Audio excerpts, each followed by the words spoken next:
This is a podfic for Peter is Worthy and So Done.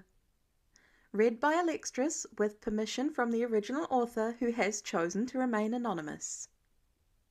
Chapter 6 Plus 1.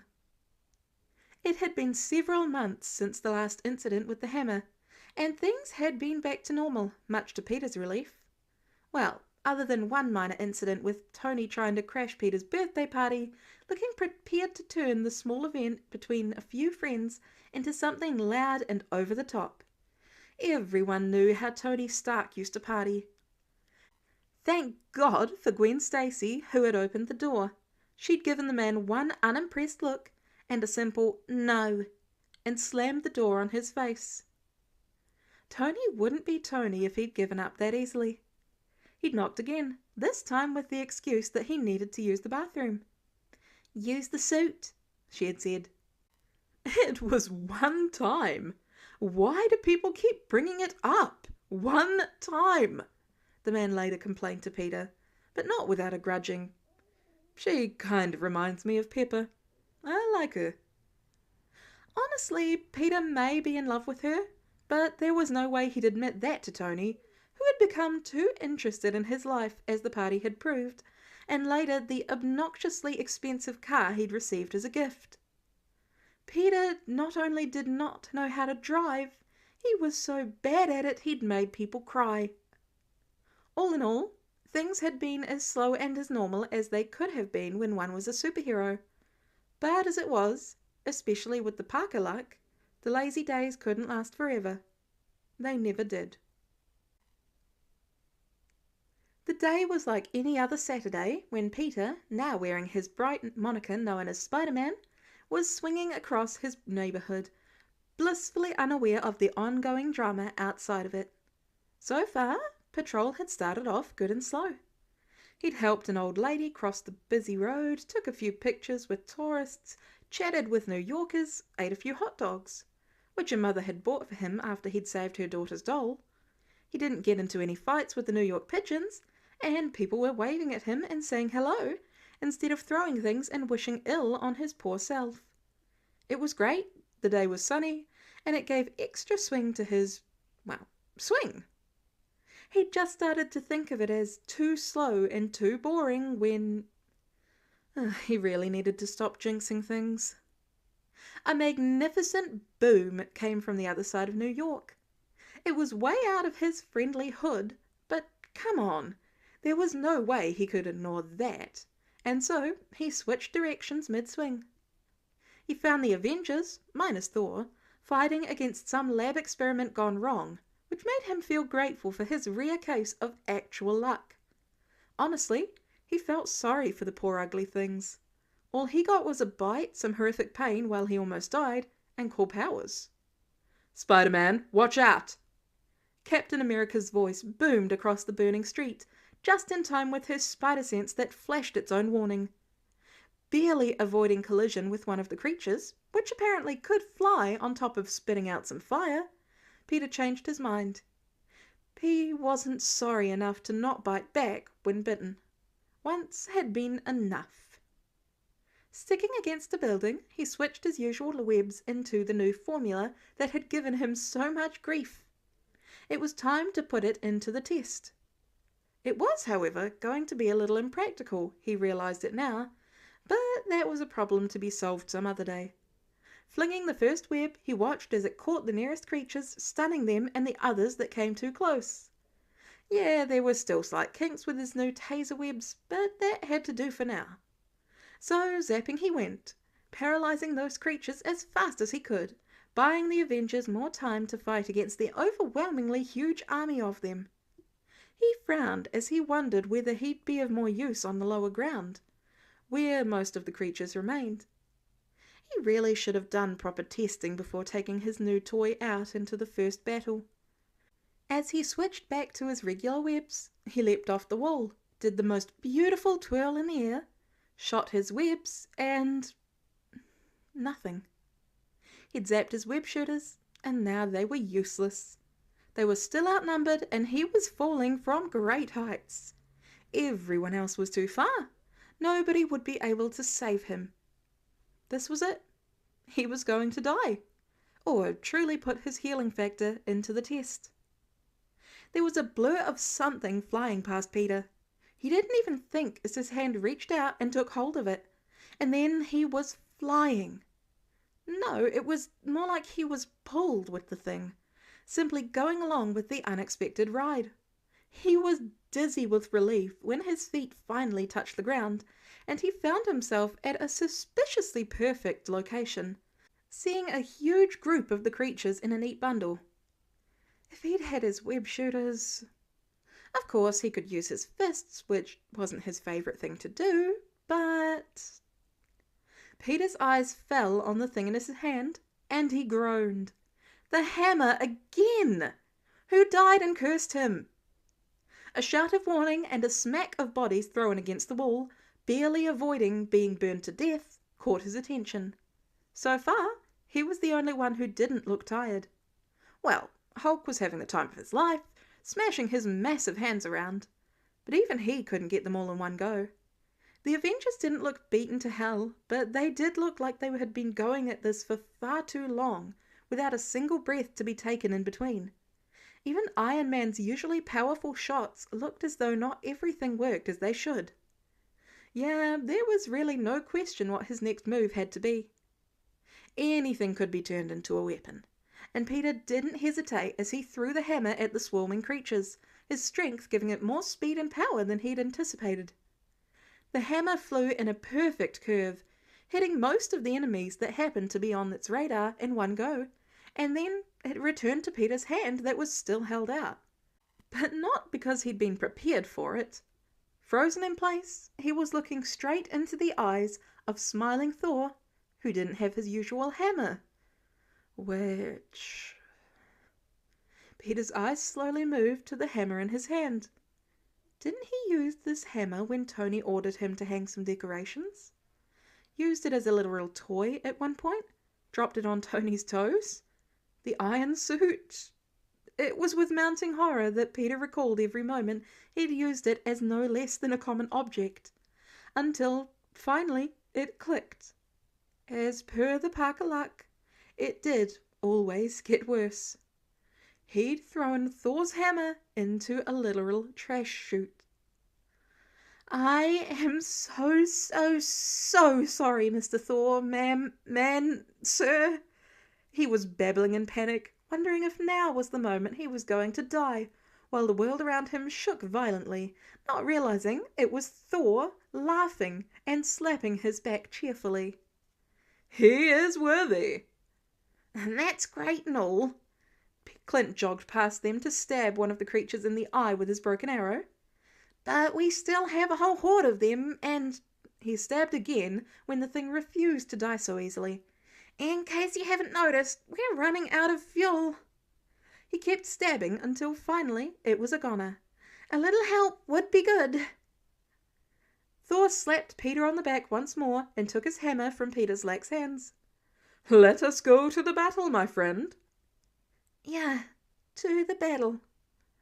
Peter agreed weakly as he stared after Thor's mighty frame, preparing itself into the battle, with his mighty hammer that no longer looked like a toy or trash. This could not get any worse. He really wished the ground would open and swallow him up. Spider-Man, Captain America boomed. We need your help now, he ordered. Peter shook his head. Okay, help. I can help. He pushed his horror mixed with embarrassment to be dealt with later and joined the fight. The battle lasted nearly all day, and yet nobody had thought to send help. The cops, fair enough, since this was probably way above anything they could handle. But gee, thank you so much, secret agencies with their even more secret superpowered allies and weapons, and other vigilantes, because apparently Peter was the only idiot to run whenever the booms went off and screaming happened. Well, to be fair, Daredevil was still recovering from his latest ordeal. Who knew about the others, since it was hard to get close to them when they were all stupidly territorial, himself included. What made you come up with that? Iron Man's robotic voice sounded curious, breaking Peter from the depressing road his mind had taken him. Those webs. Peter flashed back to his last major battle, where he'd lost. It had made him look so uncool. Genius, he waved a hand. Easy peasy. There was a snort. I can respect pride in one's work. I'm the last person to sneer at it, but seriously, I was already impressed by your usual webs. What else have you made? He sounded almost like, would you look at that? Iron Man liked something about Spider-Man. Peter preened, too blissful to care about the other tired, amused Avengers. I mean, I did have some help. Friday gave some good advice on how to make the things more accurate when shooting at the target, but yeah, other than that, it's all me. He was startled by the heavy silence that followed. Friday. Iron Man's voice sounded the most robotic it ever had. Oh, right. Spider-Man had never been in the tower. Never had Peter been so glad to be wearing a mask. He could feel his face going from white to red to white again, so fast it left him feeling faint. Yeah, he said, and winced at how high and squeaky his voice sounded. So he lowered it. I have this friend. It's his nickname. Like that guy Friday from the Robinson Crusoe books. That guy Friday. That had been way too close, but thankfully they still made them read old books at school, which was now saving his ass. Or not. It was silent as they stared at him. Iron Man's faceplate retracted to reveal the grimy face of Tony, gaping like a fish, trying to find the words and failing. Thor was grinning so widely and looking so delighted as only he could, which no one else would had they been in his position. After all, it was his hammer that had been treated like literal garbage. Someone, sounding totally innocent, said, It's funny. We now know 2 people who, besides Thor, can lift the hammer. 2 young people, both male, same height, possibly the same body type, familiar voices, one of which takes pictures of Spider-Man for the Daily Bugle, and yet they're never seen together. What a coincidence. It was Natasha. Of course it was. Spider-Man's mask looked perfectly blank, while Peter tried desperately to come up with an explanation. There was a silence while they all waited, until it was broken by Tony's, No, you can't be the same person. Why not? Peter, the dumbass Parker, asked dumbly. Natasha looked at him with fond amusement. Kid, that is so embarrassing, Clint said. Thor was still grinning, while Hulk stomped around impatiently, chasing away any curious onlookers with his mere presence. You actually... Tony stammered in disbelief. But Peter is great. Well, you're spandex swinging... He made a gesture of shooting a web. The webs that only a genius could have made. Of course, that was when he suddenly remembered. You little shit! You threw bird shit on me! I'm your boss, the mentor you look up to. Peter groaned. It was last year. Let it go. And who says I look up to you? He winced. Then, with a lower voice, he added, I mean, Peter told me he can't stand you. You're terrible and your suits are ugly. Tony's face twisted. It is you. My own intern. The fruit of my loins. Yeah, that was just a massive... Nope. Please don't ever call me that again. Under the intense, knowing gazes of the Avengers surrounding him, Peter finally deflated. Fine, you won. He started to remove his mask when a massive hand slammed at his head. Things went a little fuzzy then. No! Hulk growled. Son, we're still out in the open. Anyone could see you. Captain America admonished him, using his my word is the law tone of voice. The others were either nodding their agreement or saying something. Well, Tony was still huffing about the betrayal, but Peter wasn't exactly paying any attention. Once the hand was gone, Peter kept his eyes down. because that's all he could do just then. I think I just lost a few inches. He carefully pointed at his neck, or spine, both. The others were immediately alarmed and crowding him, asking questions like Clint's, "Can you feel your feet?" "I'm still standing," Peter said through his teeth, while Thor was slapping his back again. "Man of Spiders is worthy indeed. What a joyful day it is. I declare a feast to be held in his honor." "Thor, buddy, you're breaking my intern," Tony warned him, sounding almost concerned. "Nonsense! He has wielded the mighty Mjolnir and defeated the enemy. Man of Spiders is made of iron, but as your heir he must be." "Wait, no, that was a joke," Tony tried. There were some more words shared then, but Peter didn't hear the rest of it, as by then he was unconscious. He finally figured it out, why not many vigilantes worked with others. Who needed enemies with friends and allies like his? He loved his healing factor, was the first wonderfully fuzzy thought as Peter woke in his pleasantly comfortable hospital bed, which could only mean he was in the Avengers Tower. And he was even more thankful for whatever they'd given him for the pain, because this was some good stuff. He'd ask later where they got the goodies, because sign him up years ago. But for now, he'd just enjoy the rare floaty feeling. It was possible they'd dosed him up too much, since there was no way they could have known just how far and fast his healing went. His neck and spine no longer felt like they'd been shattered. His legs, well tingly, also felt strong as always. Seeking them out, his hearing picked up the Avengers arguing over cereal. Natasha won, the sneaky spy that she was. Clint claimed unfair abuse of a poor man who was hard of hearing, which earned him a spoon right in the middle of his forehead. And who knew that Captain America could sound so petulant over cereal? Thor was demanding a feast. Someone was drowning in guilt and declined the offer of the stolen cereal. One of the voices was missing, but then there was a movement on his right side, and Peter turned his, both so heavy and floaty, head to look at the man sitting there. "Mr. Tony Stark," he slurred. "How good to see you again, man."